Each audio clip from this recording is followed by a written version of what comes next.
भीम, जय भीम, जय भीम, जय भीम, जय भीम। जय भीम। साथियों, अध्यक्ष महोदय महेश चंद्रा जी और साथ साथ हमारे गौतम साहब, मुख्य अतिथि जी, समाज के गौरव में कहूँगा, बहुत ही कम उम्र में, खेलने कूदने की उम्र में वो आईएएस बन गए थे, आईपीएस बन गए थे और बहुत बड़ा इतिहास है। और मैंने बायोग्राफी लिखने के लिए भी बोल रहा था उनको। मगर जिस उद्देश्य से हम लोग यहाँ पर इकट्ठे हुए हैं, तो पिछले साल जब मैं आगरा से घर जा रहा था तो मेरे फ्रेंड्स मुझे फोन किए कि कहाँ पर, मैंने कहा आगरा में। तो लगभग तय हो गई थी कि नेक्स्ट में उनको आना है यहीं पर। और उसके बाद फिर कोरोना कोविड-19 का चक्कर आ गया। तो मैंने पूछा मेरे फ्रेंड्स को, क्या इसी हालत में आप आगरा आना चाहोगे?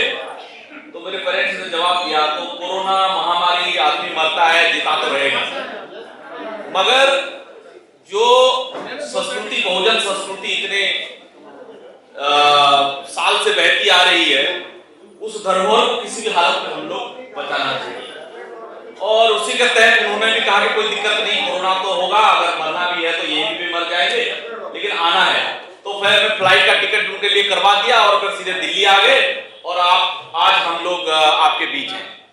साथियों, हम लोग अगर अपने परिवार को भी एक यूनिट मान के चले, परिवार को भी समाज का हिस्सा, बहुजन मूवमेंट का हिस्सा बना दे परिवार को, तो ये एक स्मूथली मूवमेंट हो सकती है।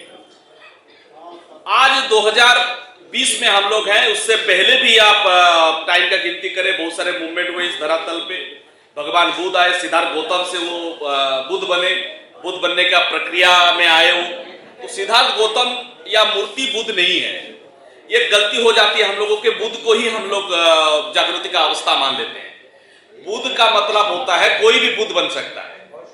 जो सबसे बड़ी चीज है, जैसे कि हमारे मोहम्मद साहब आए, वहां का जो कलमा आपको ला इलाहा इल्लल्लाह मुहम्मद रसूलुल्लाह या एक ब्रह्म द्वितीय नास्ति वेद का सिद्धांत है। भगवान बुद्ध, अपना श्री कृष्णा ने भी कहा कि यदा यदा ही धर्मस्य, जो उनके गीता का वाणी है, मैं ही ईश्वर हूँ और परमेश्वर का ये हूँ, मेरे अलावा दूसरा कोई रास्ता नहीं है। उन्होंने भी वही कहा, मोहम्मद साहब ने भी वही कहा, यीशु मसीह ने भी वही कहा।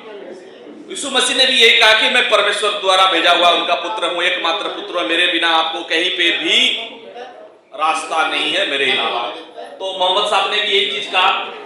तो ये जो चीजें हैं आप लोगों को समझना पड़ेगा कि जो जन जागृति है, जागृति का अवस्था को पा लिया, ठीक है, औपचारिक तरीके से हम फूल चढ़ाते हैं, माला अर्पित करते हैं, सम्मान सूचक कोई भी चीज करते हैं, मगर बहुजन शब्द जो इतने प्राचीन शब्द है, इतने हजार साल से इसके ऊपर मंथन चिंतन और कई सारे प्रयोग किए जा रहे हैं। अभी फिर बहुजन समाज का पार्टी भी बना, राजनीतिक, हम पॉलिटिकल बुद्धा भी कहते हैं मान्यवर काशीराम साहब को। मगर अभी जब तक बहुजन समाज बनेगा कैसे? हम लोग क्या करते हैं, जाति को समाज बना देते हैं। सबसे बड़ी गलती यही पर है, क्योंकि ये भाषण देने का मेरे समय नहीं है कि इसके ऊपर मैं कहूँ। कुछ मोटी मोटी बातें जो हैं, जो शब्द के ऊपर हम लोग नहीं जाते हैं, उसका चिंतन और मंथन नहीं करते, उसको प्रक्रिया में, सिंचन शक्ति का प्रक्रिया में नहीं लाते हैं। इसी वजह से क्या होता है कि जिस शब्द को, जिस चीज को हम जिस एंगल से सोचना शुरू कर देते हैं, समझते हैं, उसी एंगल से फिर हम सोचना शुरू कर देते हैं। गौतम साहब, जिस शब्द को हम लेते हैं, जैसे समझते हैं, उसी हिसाब से उसको हम समझने की प्रक्रिया कर देते हैं, उसी हिसाब से हम लोगों का रिसर्च स्टार्ट हो जाता है। तो इसीलिए दिक्कत हो जाती है। पहले फर्स्ट ऑफ ऑल की जाति को पहले समाज बना, आप मत मानिए, जाति समाज नहीं है। समाज क्या है? जहां पे लोग उठेंगे, बैठेंगे, खाएंगे, पिएंगे, शादी ब्याह होगा, भेदभाव नहीं होगा, वो समाज है।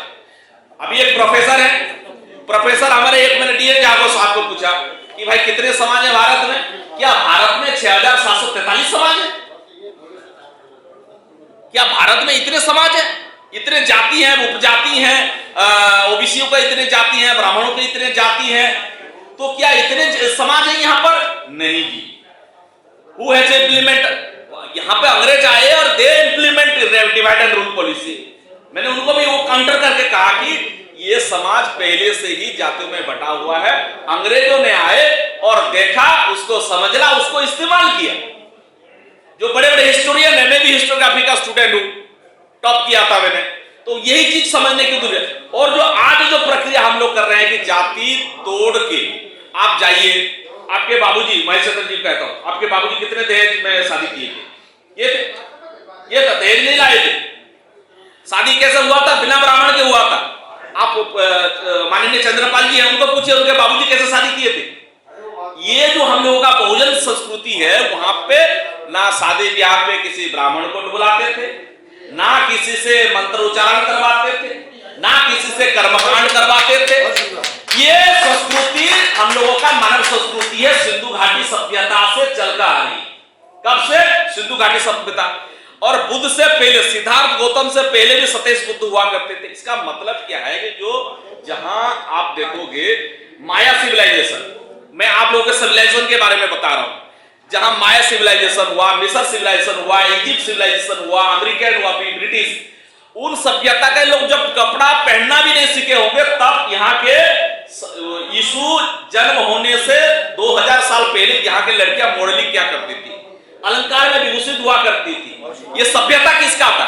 वहां पे दहेज बहेज कुछ नहीं चलता था। वहां पे तो लड़की का मतलब, वहां पे जो होता था, पढ़ी लिखी हुआ करते थे, वो क्वालिफाइड होते थे, उसका चाल चरित्र गुण के हिसाब से उसका मोल हुआ करता था। मगर यहाँ पे जो संस्कृति हम लोगों के ऊपर थोप दिया गया, जिस सभ्यता का हम लोग हिस्सा बने, अभी हम लोग दोबारा उसी स्वर्ण काल में जा रहे हैं जिस सभ्यता में भेदभाव ऊंच नीच कुछ नहीं था। मौर्यन डायनेस्टी का क्या था? जीडीपी रेट बहुत ही ज्यादा था, 35% से लेकर 45% तक। आप तो कहां नहीं पहुंच पा रहे। अभी देखिए, दहेज से, करप्शन से, वहीं तो मैं वकील होने के नाते सैकड़ों केस में डायरी से रिलेटेड या मैट्रिमोनियल केसेस फाइल किया हूं। सबसे ज्यादा डिस्प्यूट क्या होता है? फलाने के बहू ने कितने लाए, देखिए फलाने के बहू ने सोने लाए, चांदी लाए, फलाना करके रात के 5 बजे उठे और मुझे चाय पिलाए। ये जो चीजें हैं, सबसे सब सारा ठेका बहू ने ले रखा है। ये किसके संस्कृति? ये कभी भी आप लोगों के संस्कृति का हिस्सा नहीं है। कब हुआ? अच्छा, जब कोई नोमैडिक ट्राइब कहते थे, ये जो आर्य जो लोग बाहर से आए, अभी कोई आक्रमण करेगा भारत के ऊपर तो लड़की लेके थोड़ी आएगा। लड़की लेके तो नहीं आया। लड़की लेके नहीं आए तो आज भी भारत में लड़कियों का, औरतों का जनेऊ संस्कार नहीं कराते। तो वो लोग क्या करते हैं, यहाँ के जो औरतों के साथ उन्होंने शादी रचाई, ब्याह रचाई, मैरिज किया, तो कह के भाई दहेज भी जोड़ दो इसमें। यही से ये संस्कृति आगे बढ़ी। और जितने भी कुसंस्कार हुआ, लड़कियों को मारना, भ्रूण हत्या मारना, देश में फेटिसाइड काफी बढ़ रहा है। अभी गुजरात देखिए, सबसे बड़ा रोल मॉडल जो है दहेज में और बच्चों को मारने में सबसे आगे है आपका गुजरात। तो ये जो संस्कृति हम लोग बहुजन समाज बोल देने से नहीं होगा, जब तक आपस में रोटी बेटी। और आपको खुशी की बात बता रहा हूं, अभी उत्तराखंड के, जब ये बात को मैंने उत्तराखंड के लोगों को समझाया, जो टमटा समाज जाति के लोग हैं, कम्युनिटी के लोग हैं, तो उन लोगों को तो समझ में आ गया कि हम भी रोटी बेटी करेंगे। अभी अनुसूचित जाति के लोग अगर आपस में बैठेंगे उठेंगे, अनुसूचित में क्यों रखा गया आपको? जो प्रक्रिया शुरू हुआ वो उस टाइम पे वो सेक्रेटरी साहब थे हमने, ये क्यों रखा गया आप लोगों को शेड्यूल में? इसीलिए शेड्यूल में रखा गया आप लोगों को, कहीं ना कहीं आप लोगों के बाप दादा के सेम डीएनए का मतलब डीऑक्सीराइबोस न्यूक्लिक एसिड, जो चेंज नहीं होता है। जैसे मेरा डीएनए चेंज नहीं होगा, इनका डीएनए नहीं चेंज होगा। हम लोगों का डीएनए सबसे हाईएस्ट क्वालिटी का डीएनए है, और ब्राह्मणों का डीएनए जो है वो गधे का डीएनए है। क्योंकि सीधा साधा गधा बेचारा काम से ना मुंह मोड़े। यानी जब भी कुछ भी हो जाए बदलाव दुनिया में, लोग चंद्रपृष्ठ में भी चले जाएं, लेकिन इनमें बदलाव नहीं आएगा। आप ही बताओ, कोई पेशाब भी करता है, कोई पेशाब भी नहीं करता है जब तक, तो ये क्या है? कुछ संस्कार नहीं है। What is this? भेदभाव से रहित होकर देश कितने नीचे जा रहा है, और दोबारा फिर बना रहे हो हम लोगों को। फिर कभी भी नहीं। अब बताइए, मजे की बात बताऊं आपको, हिंदू शब्द भी प्रचलन में कब आया? जब एडल्ट फ्रेंचाइज ब्रिटिश में स्टार्ट हुआ, तब देखे कि भाई हम तो जीत नहीं पाएंगे इलेक्शन, तब हम लोगों को हिंदू बनाए। अभी ये दस्तावेजी सबूत है, जो हिस्ट्री पढ़े हैं उनको पता होगा कि मुगल 1911 के बाद हुआ और 1920 के बाद ही हिंदू संगठन बनी है। 1920 में ही संगठन बनी है इसका। तो आप देखिए, जिनको पता होगा इतिहास उन लोग जरूर बताएंगे कि जब मुगल पीरियड में औरंगजेब को टैक्स नहीं दिया करते थे लोग। क्यों नहीं दिया करते थे? वो यही कहा करते थे जैसे आप आए मम्मी टैक्स नहीं देते थे। They were not used to pay tax to Britisher। Mughal को नहीं टैक्स देते थे वो। रिलीजियस टैक्स किसके ऊपर था? बोले कि यही लोग हिंदू हैं। अब हिंदू क्या है? ये गाली है। अभी बहुत मजे की बात है, ना वेद में मिले, ना पुराण में मिले, ना पुराण में कहीं पे भी मिले हिंदू शब्द। हमने खोज मैंने पूरे सारा वेद पढ़ लिया, कहीं पे ना मिले, शब्द ही नहीं है, शब्द ही विदेशी है। और हमें क्या बना रहे? हिंदू बना रहे। तो ये जो मस्तिष्क है हम लोगों का, इसीलिए बाबा साहब अम्बेडकर ने सोच समझ के हम लोगों को बुद्ध का रास्ता बताया। बुद्ध का मतलब है जिसका बुद्धि होगा, हिंदू का मतलब है जिनके हीन भावना होगा। ये फलाना है, फलाना जात का है, इसको मत छुओ, उसके साथ मत खाओ, क्या हीन भावना है। और कौन बुद्ध बनेगा? जिसके अंदर बुद्धि होगा।